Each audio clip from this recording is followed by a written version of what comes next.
6, 7, 8, E100, 8100. Hi, I didn't see you there. Well, I'm just working out on the bubble. That's what I call this exercise ball. Listen, news time, we're sitting in a weird spot right now, okay? We don't know if we're going to be canceled or if we're going to be renewed for next television season. And yeah, I know it's a weekly show, but play along with the cold open joke, okay? So, I'm just sitting on the bubble because we're on the bubble. And speaking of the bubble, network shows are on the bubble as well. Shows like Good Girls and Zoe's Extraordinary Playlists, shows that aren't on NBC, I promise you, they're also on the bubble. And, it's just different things. It's just different things that people have to worry about, like mics falling off in the middle of the cold open. So, as we wait for renewal, I'm going to come back in and we're going to do just a little bit of working out, all right? Just to get my anxiety down. You know the kids today with their anxiety. Okay, go to the episode. It's news time. Delivering to you the news you didn't know about, the news you didn't care about, and the news you didn't know you cared about. With host, Chad White. Now, here's that host, Chad White.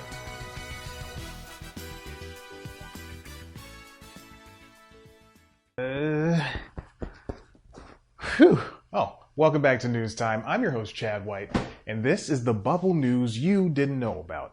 It's the most bubbleful time of the year. Bubble Watch, the end of the 2020-2021 television season is upon us, which means lots of shows I watch are getting canceled while the ones I don't aren't.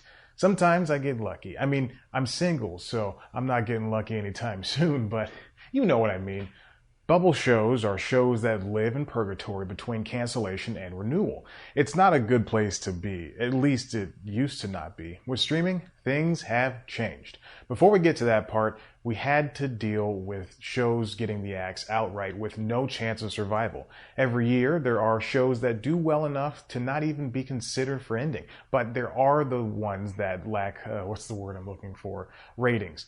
Viewership numbers are the main culprit as to why a show doesn't return. You mean to tell me the CBS multi-camera sitcom Living Biblically that followed a man's decision to live his life by the literal word of the Bible for our hilarious comedic benefit didn't last past the first season? Ratings and reception for that show were so abysmal, CBS did what most broadcast networks do with a bad show. They produce a full season of, only to realize how bad it is. They burned off the last half of the series in the summer. The ratings for the final episode were a measly 0.97, which equates to roughly 970,000 viewers, which in context is a good night for the CW. Effing zing. God, I'm good. The burning of the show in the summer is a recently new development. Shows used to just get killed and no one ever heard from them again. I'm talking about shows so bad networks are embarrassed to have them on their Wikipedia pages. Shows like ABC's 1980 crime drama Bad Cats, a show that starred Michelle Pfeiffer, whose role was to, when the two white male leads would be too manly for the situation at hand, quote, occasionally lend a hand when a more feminine approach was called for. Also, BAD stands for burglary, auto detail, commercial auto thefts. Plus, Jimmy Walker and LaWanda Page were in the show as what I can only assume were roles only appropriate for black people in the industry at the time. Bad Cats lasted just 6 episodes on air before being dropped. The final 4 episodes were never aired, nor can I find a clip online. It replaced Fantasy Island in the mid-season, a show that was able to leave its mark on the world.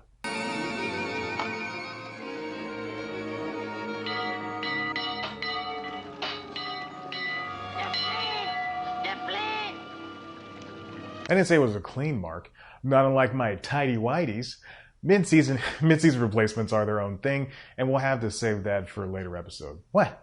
Don't think I didn't get to 346 episodes by doubling up on topics. At least not since episode 107. That's when the show got good.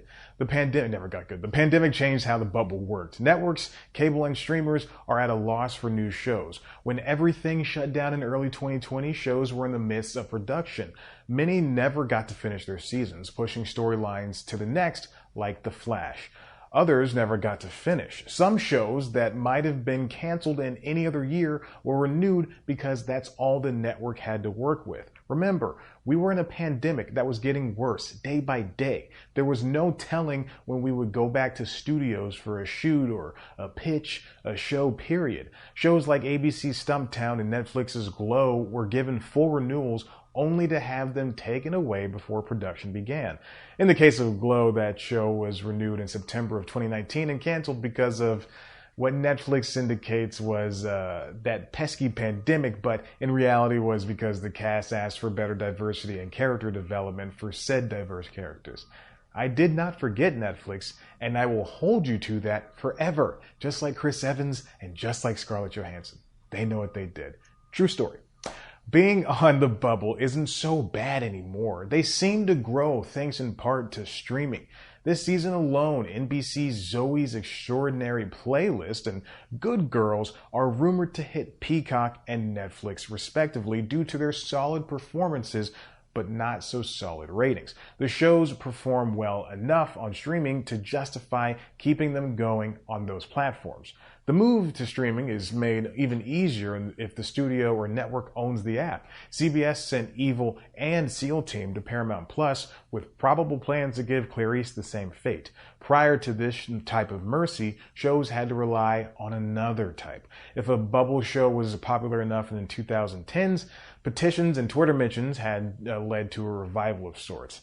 Timeless and Sense8 were awarded proper finales thanks to online campaigns. It doesn't get any better than that. Now, keep in mind, however, it only became easier due to the wide varieties of ways to watch television. Combine that with the network's ability to not rely on the massive ratings of yesteryear, plus a second life with streaming, and your favorite show has a better chance of survival. It's not so black and white anymore. Still, it'd be great if... Oh my gosh, the network got back to me. We're signed on for 54 more episodes. 400, here we come. All right, well, listen, to help us get to more 400 episodes, why don't we close this one out? Why don't you subscribe and check out one of our other videos? Of course, you can head to the website cpluscomedy.com, where there are so many interviews with your favorite comedians that you'll go, ooh, he talked to him, good job, or her, good job. You can follow us on Twitter and Instagram at cpluscomedy. Follow me on Twitter and Instagram at ChadBlackWhite. Like us on Facebook. Listen to the Constitutionals podcast wherever you get your podcasts. And I got to get back to working out. And 1, and 2.